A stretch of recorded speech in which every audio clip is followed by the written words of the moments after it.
Welcome to the Success with Jewelry podcast, where we invite you inside our conversations about business success and marketing for jewelry designers and entrepreneurs.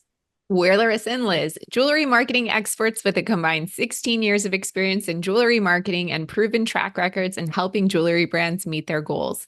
When you listen to or watch this podcast, you get an intimate and exclusive peek behind the curtain of all the things you wish you could know about earning success in this industry. Welcome to episode 94. In this episode, we're thrilled to have Emili Vesilind with us. Emili is not only a well-known editor, but also a co-host of the Rough Cut podcast. In this episode, we'll discuss her point of view as an editor and what stands out to her. In the bonus content, we'll be sharing some current trends and brands Emili is loving right now.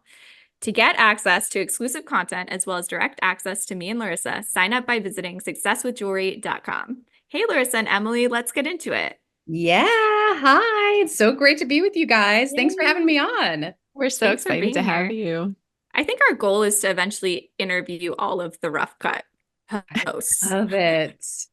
Oh, you guys, it's like 4 of the biggest personalities in the history of the world, especially Alon.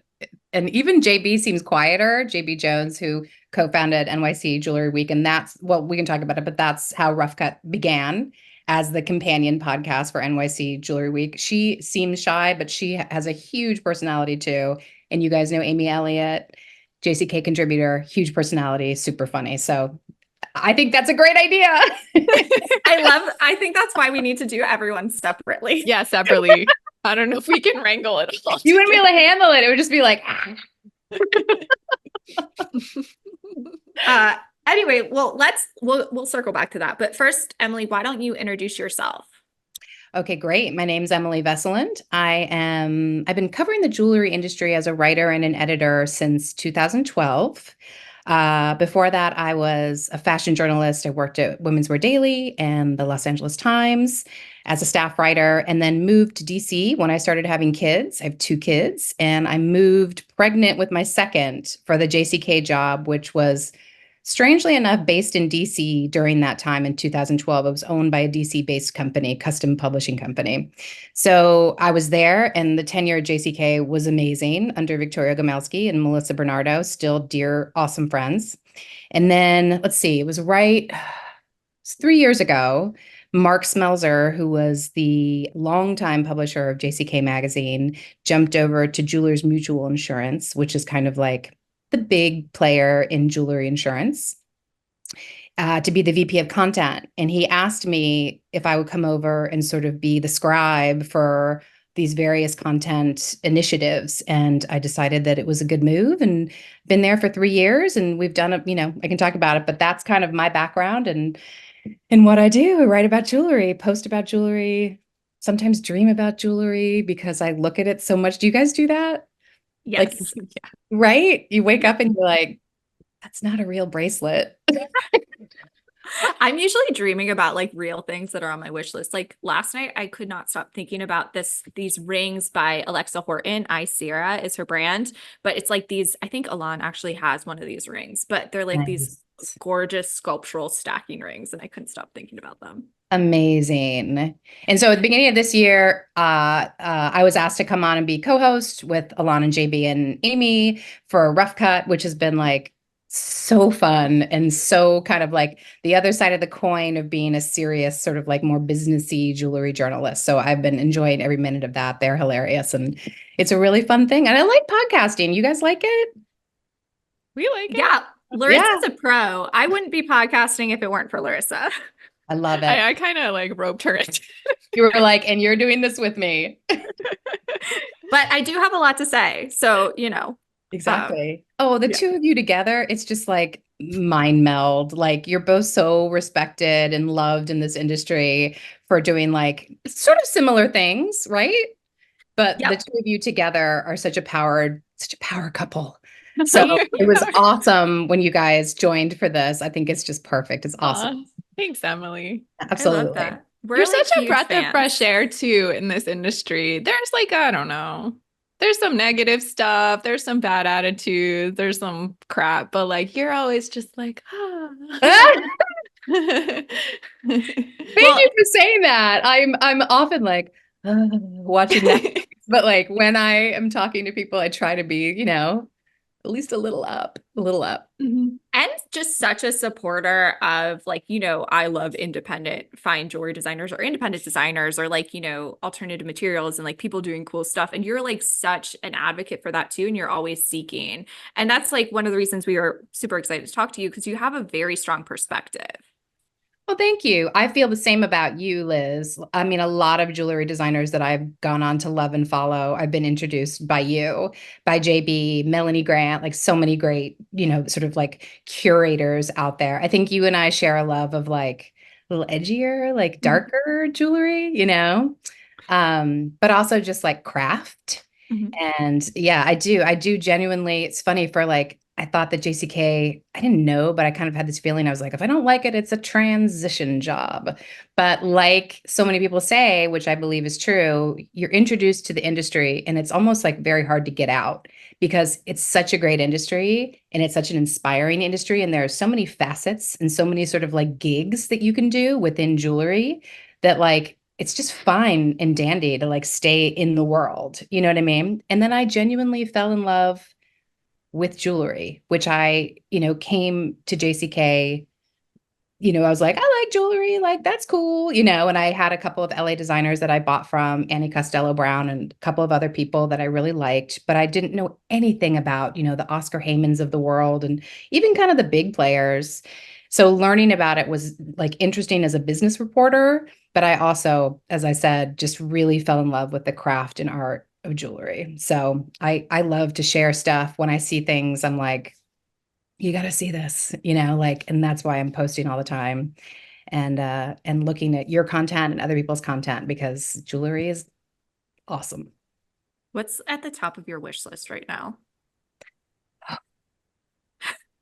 That was a So question not on the outline. not on the outline. So let me think for a second. Okay. So I always want an Amadeo cameo statement ring, and I went to Italy this year and saw him speak at Vicenza Oro.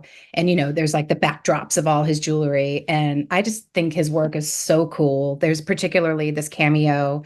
I can't remember the name of it, but it's essentially like a skeleton taking a selfie, and it's like, What? That's so such, cool. it's such a comment. It's like such commentary of like, on like our times that we're so self-obsessed, like basically like, we're looking at ourselves, but we're not, I don't know. I read all kinds of things into it, but I feel like it's a little bit of a feminist commentary on like, like we're all underneath the same, and like, you don't have to be so narcissistic all the time. For me, I read that into that piece of art, but I just think his pieces are so beautiful and artistic and thought-provoking. So I would love one of those. I also, and she's going to laugh so hard if she sees this, Danielle Miel, Gem Gossip, who's like such a great influencer and just such a likable person. She carries these trombone linked necklaces. So good. She's always wearing them and she's already offered me like a friend price. And I really am going to go for it because I love them and I love seeing her in them. And I think they're so, you can, click things onto them or you can just have it plain. I think it's just such a pretty, basic, but different feeling gold chain because I don't really want to do paper clips anymore. You know what I mean? Like something like mix it up a little bit. So that, and then I would love a pair of Simone Smith, like big gold hoops Oh yeah. for sure, because I love that look. And let me see what else. I think that's That's a good. good list. Yeah, That's and then anything from, and I don't know if I'm pronouncing his name right, the Dutch designer Lean Hain. oh yeah. You know who I'm talking about with like the liquid gold. So good. Such a dream, these pieces that he's creating. So I would love one of his That's pieces. such a good. I used to do a YouTube series. Well, we did a few episodes, JB Jones and I, and we did our like Nice. jewelry wish list. Yes, I yeah, love yeah. talking jewelry wish lists. It's What's such on a your fun list thing. right now, Liz? Oh gosh, I'm very like focused on the designers who are exhibiting at New York Now. Robin Creamer and I put together a section curated at Luxury Lifestyle at New York Now. And so I'm just like, I've been looking at their jewelry. They're like showing me the new pieces they're working on for the show in August. And I just like am very focused on that. So the I Sierra rings. She has this pod necklace too that I love. And then speaking of cameos, Yeah. Kira Bowles, who is a UK designer, she is coming to the show and she takes cameos and puts like these kind of like colorful organic gemstones around them. And I just like, I love that. And she does like this whole kind of like series with these like cool, very cool, interesting cameos that I'm into. I'm suddenly like cameos. I You know. guys are saying, I'm like, I want them all. Yeah, I have Grania Morton earrings that are the cameos in like the long drop. Ah, Very you have nice. those Oh, why don't you ever too. wear them? Well, I have a toddler and I stopped wearing Right. He's jewelry. like, I don't know. But Just you're wear them right, on the Laryssa. podcast. You're right. Okay. I'll try to pull out some bigger earrings for the podcast. can you please pronounce who I've been calling Grain Morton forever? What's the first name? Grania. I know. I thought when she first said it, I was like, wait, what? Like who?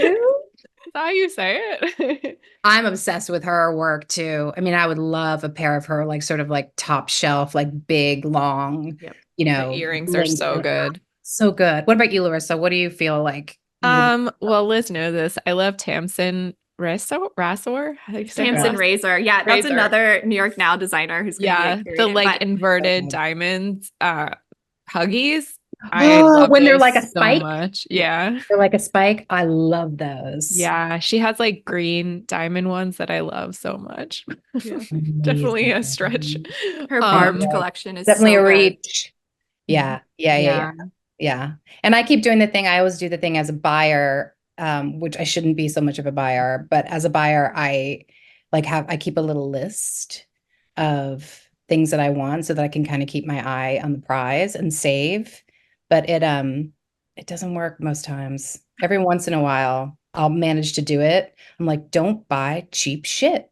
Yeah. Like, don't buy the little piddly things. Save for the Tabea ring, save for the whatever. It's just something that I'm constantly striving for because I really love jewelry. Yeah. I know it's tough. It's tough. The next thing I'm getting, sorry, we're way off topic, but the next thing I'm getting, I'm so interested.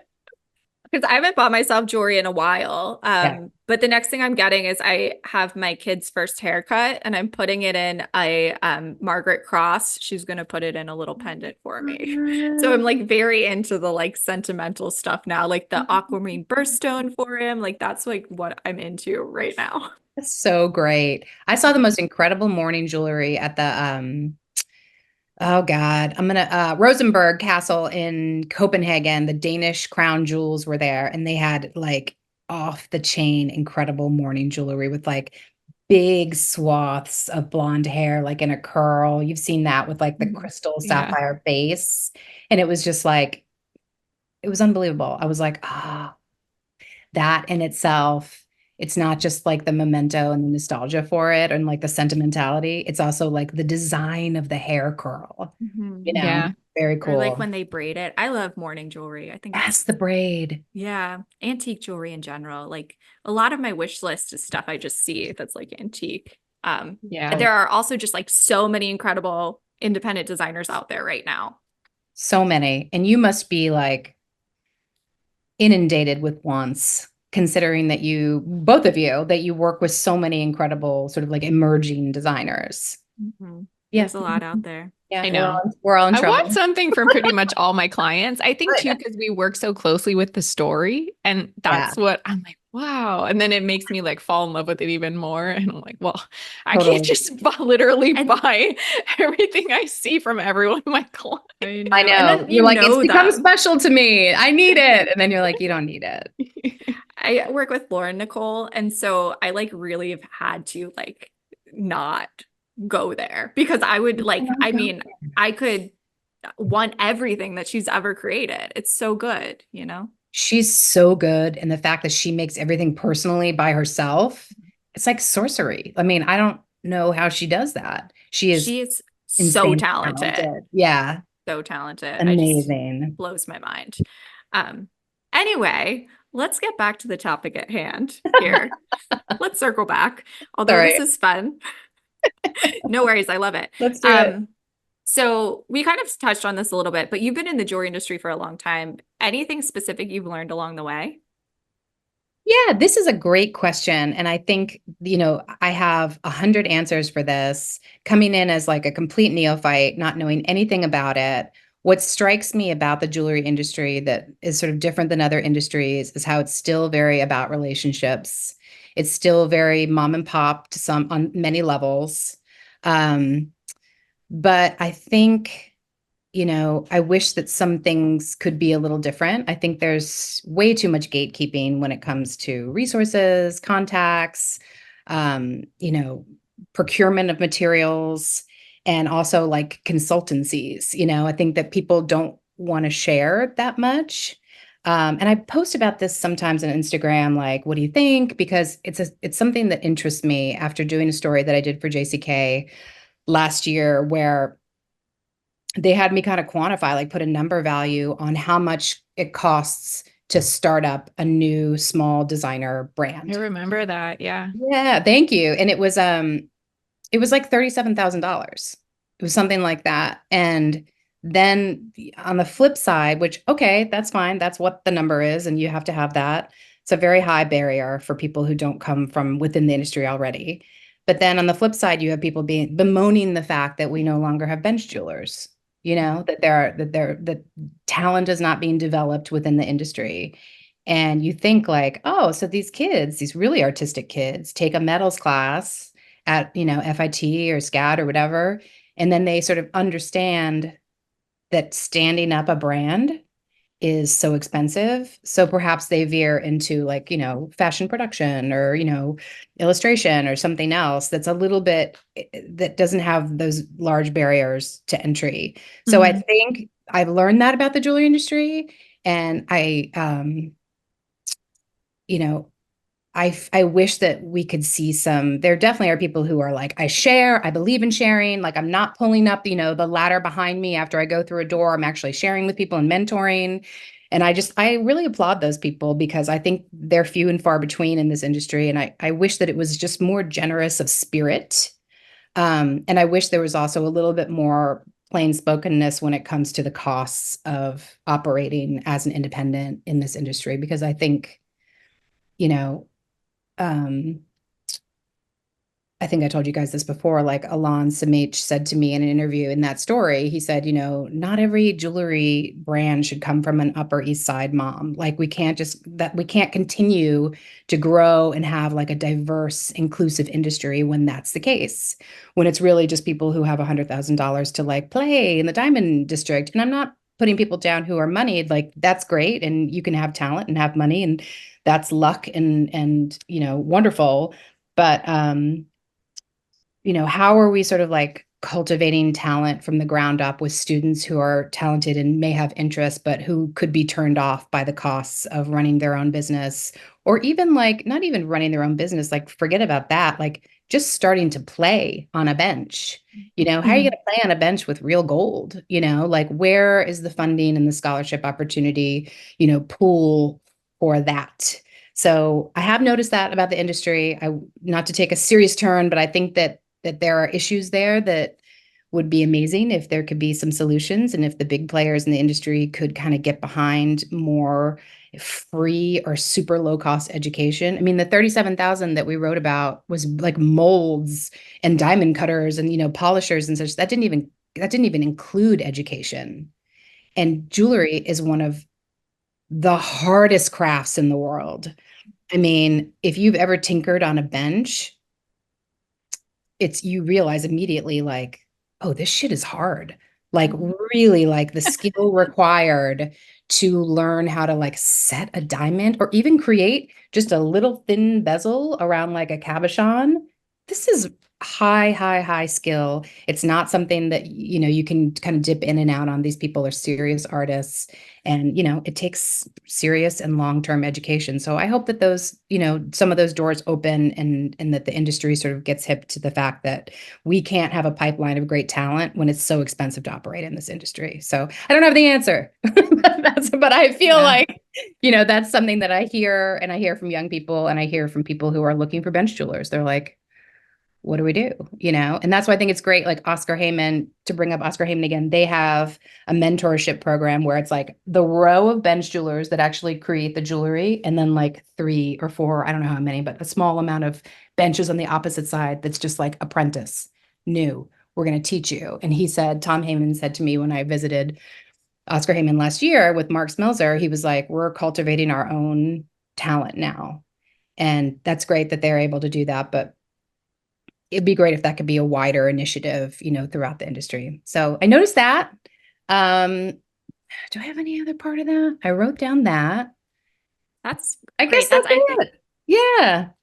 I mean, and also just the assertion that lab grown diamonds are not diamonds is laughable. And like, you guys are like, I mean, I think that I get anxiety just like hearing about it. I'm like, I know. It's a polarizing topic.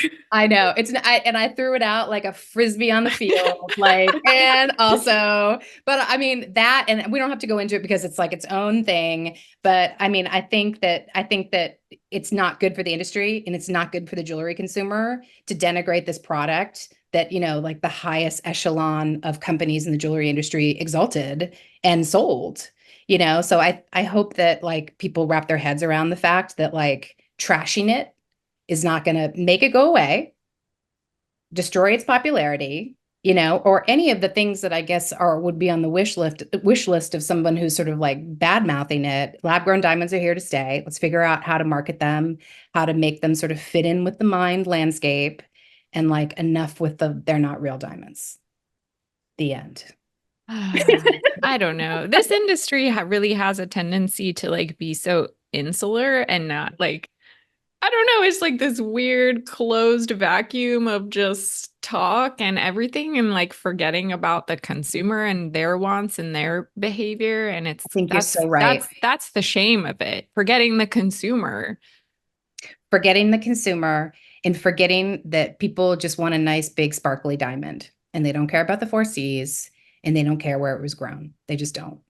I mean, unless you're of the ilk of people, which is like less than 1% of jewelry buyers who are, care about that kind of pedigree in your stones, you just don't care, and what they don't understand too is but you know what I mean? The people who are sort of, I feel like sort of trying to denigrate lab grown, I feel like they also don't understand that like the end game, once it's on the finger, no one's walking around being like, do you like my lab grown diamond? Do you like it? It's lab grown. It's not that it's a point of pride for the consumer to wear lab growns. It's the convenient and cheaper path. And they will always take the convenient and cheaper path when money is an issue. You know what I mean? If money's no issue, all bets are off. You get your big mine diamond. Mine diamonds are obviously glorious and, wonderful. But I wish that we could stop the infighting with this and just move forward. The thing about that too is that like if your brand chooses to work with natural stones, great. That's the story you're telling. That's what you're selling.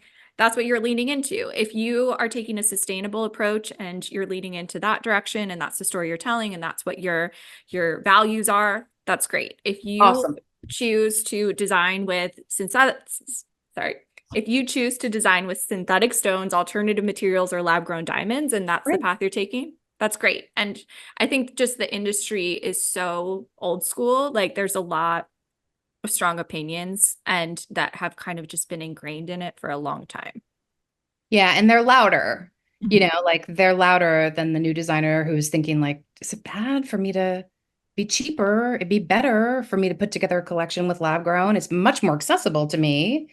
But maybe I shouldn't, because these loud sort of like grandfatherly voices are saying they're bad, they're, a cheap product and all that. And it's just nonsense. And circling back to your thought about gatekeeping too, is that like, I think that's why Laryssa and I keep doing this podcast. That's definitely why I created the Stay Gold Collective. It's because this is a hard industry to enter. And that's like one of the first things I noticed. Like I entered the industry in a really lucky position of working for a designer who was well known at the time. And I got to go do a trade show, Couture, I got to do Centurion, I got to do like all the shows, but like not somebody, it was like a master's degree. Like, Yeah. I learned so much, but it was not easy for, I saw it not being easy for other people unless, somebody pulled you in with them or like offered the information, or like Cindy Edelston was a great resource for people. Yeah.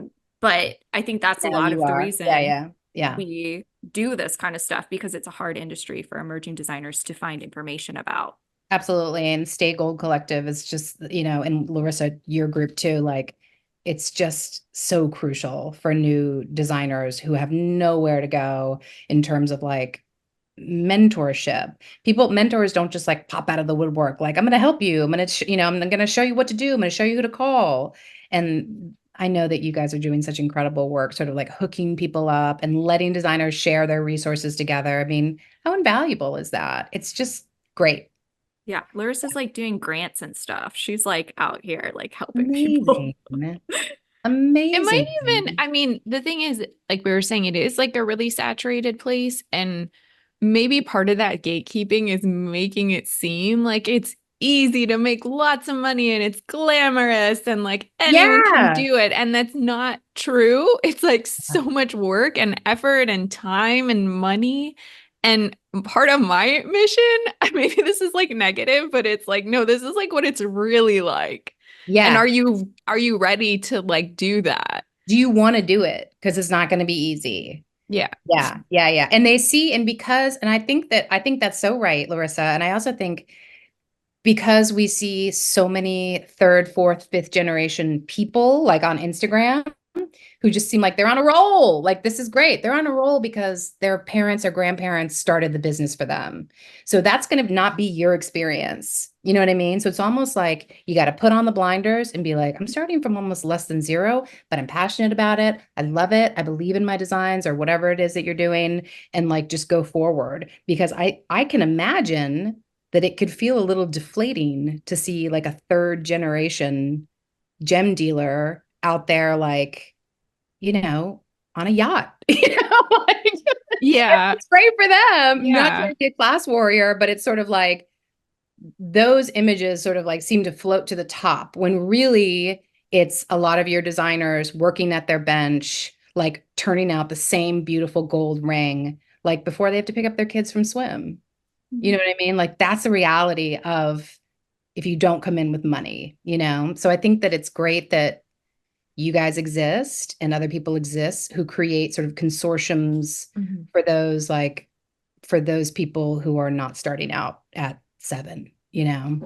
Yeah, and it takes forever to build the relationships too. I mean, it's like you're building them over years and years and years. And I think that's something else that people don't see. And I think part of it is because like the internet exists and it feels like you can just start posting and people are going to notice and go to your website and buy. But it's like in fine jewelry, especially, like it's the relationships. It's like selling to the friend of a friend first and them telling their Yeah. friends, and like growing very slowly and organically. Yeah, yeah. I think about Lauren Harwell Godfrey and her best friend and marketing guru Randy Malofsky, both friends of mine. But I think about sort of like how slowly they went with that line. And now it's like, Everywhere. superstar, Yeah. like beautiful, and her talent is on full display as it should be. She's incredibly talented, but like it was not overnight.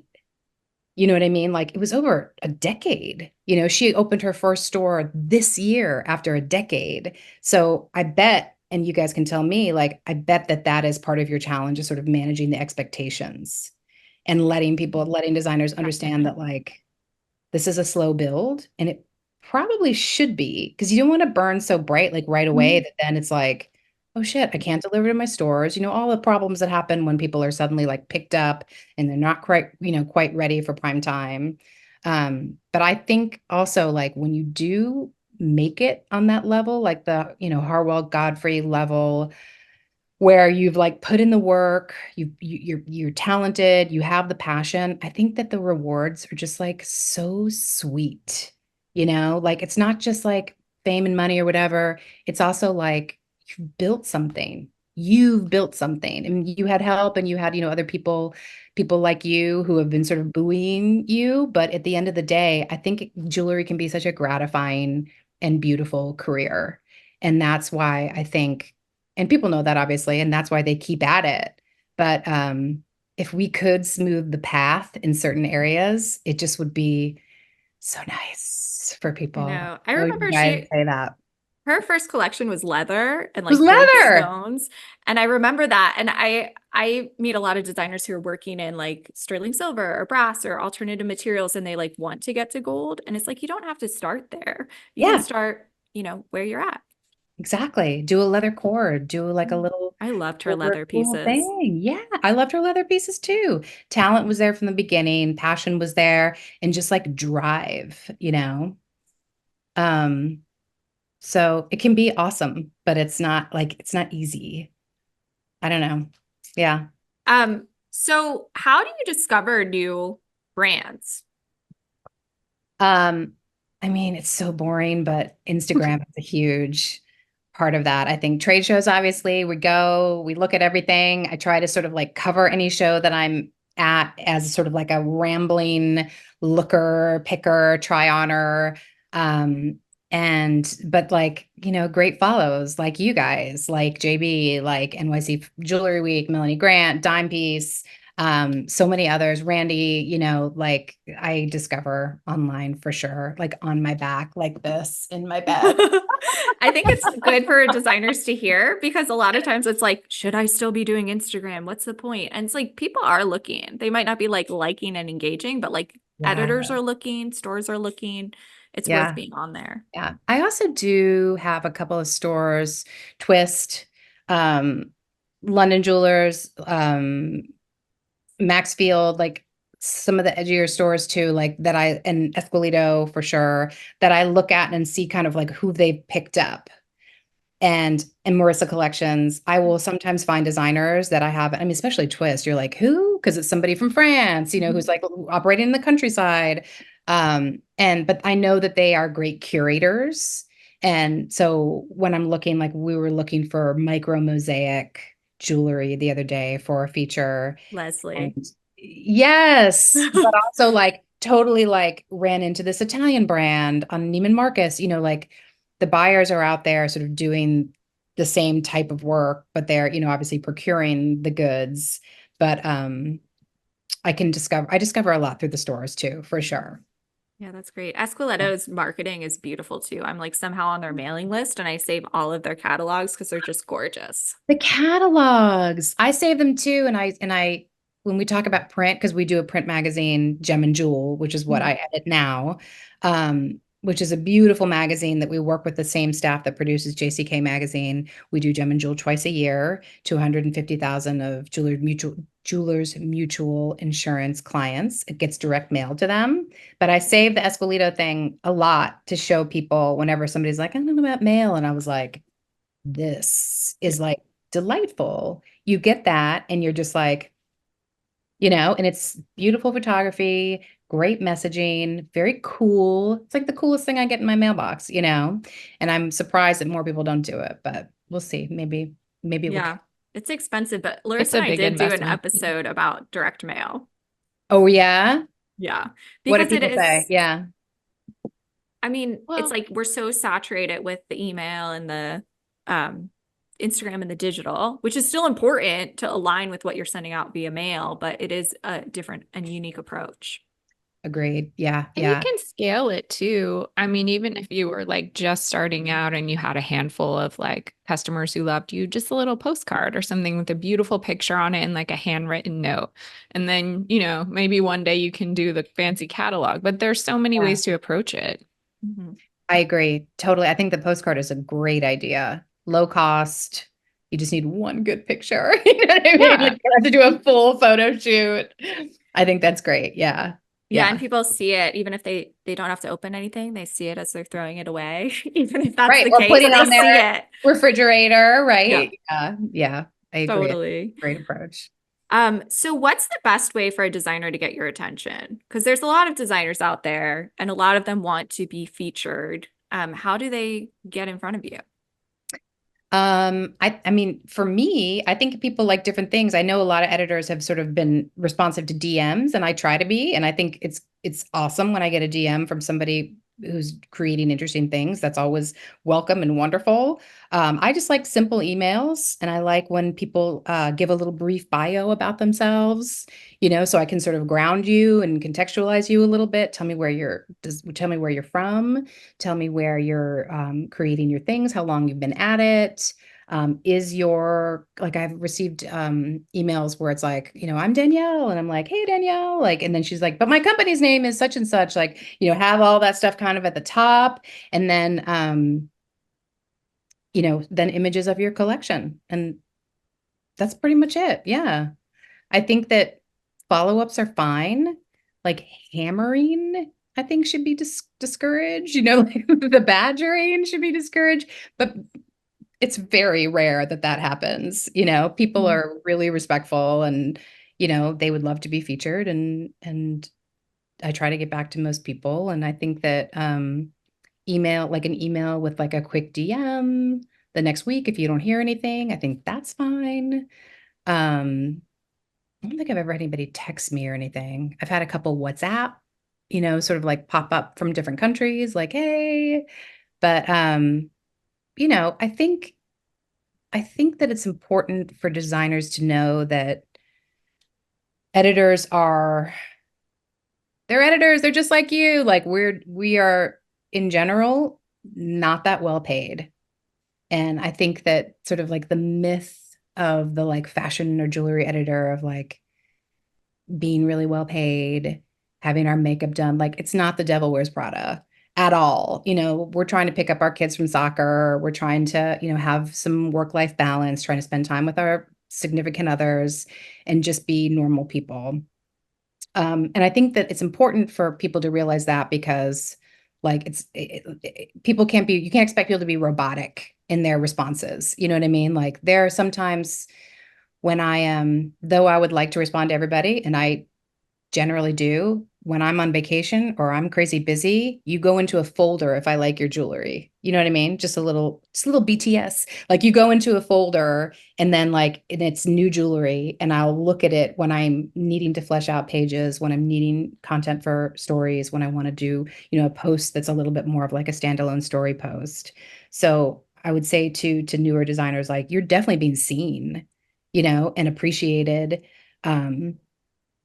Be a little patient. Lorraine West, the great designer, said to me when I kind of had a setback, and she said to me, she said, something else will come up, like something else will manifest. And she had said in a story that we wrote about her, I'm patient and I'm grounded. And I wrote her back like, I'm going to be patient and grounded. And she was like, yeah. And I think about that with everything now, because with age, like you're more patient, but I wish that sort of like the younger me could have like internalized that a little bit more. But that's the advice I would give to designers pitching editors too, like be patient, be grounded, and like above all, be kind and courteous.